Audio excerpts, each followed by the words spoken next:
我必须要跟大家讲，我没有买时光机，我没有听说我怎么可以去抄一个比我还晚发行的歌曲？现在这是流氓吗？这是流氓吗？用这样子的方法去说我是一个小偷，我觉得真的是很不 OK 的行为。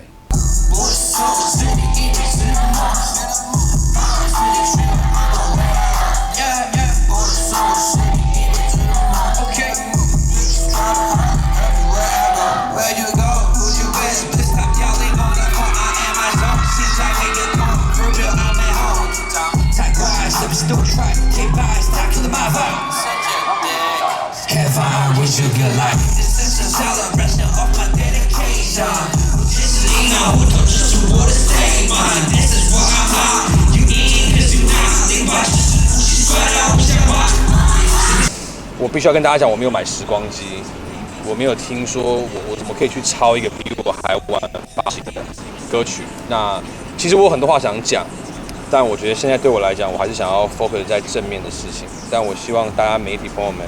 透过你们可以去给个公道，因为这一次我们碰到的问题，其实它是一个我觉得这样讲哈，就是我觉得它可大可小，我也可以不理它。但我认为这个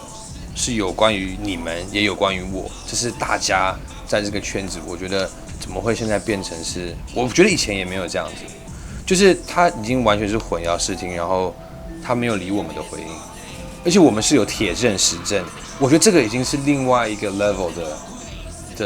就是现在这是流氓吗？这是流氓吗？这个对于很多人来讲可能不重要，但是我觉得身为一个创作者，我觉得不断的给我贴标签，然后我觉得你现在在大众面前说我是小偷，我觉得这个是让我非常非常难过，因为我觉得我是一个很认真一直在用作品说话的人，但是我觉得今天怎么会变到这样？而且更何况，不要说抄袭这件事情，我要怎么样去抄袭一个比我还晚发行的作品？我觉得这个已经是很多人说不定不会看到这个新闻，可是对我自己个人来讲，我这么多年，人家给我这么多的标签，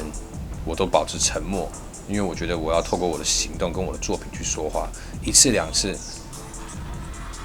不够好，那是我自己要去更努力、更加油。所以我透过每一次的行动跟作品，希望让大家去更了解我，透过作品跟行为去说话。但是现在是直接用这样子的方法去说我是一个小偷，我觉得真的是很不 OK 的行为，对。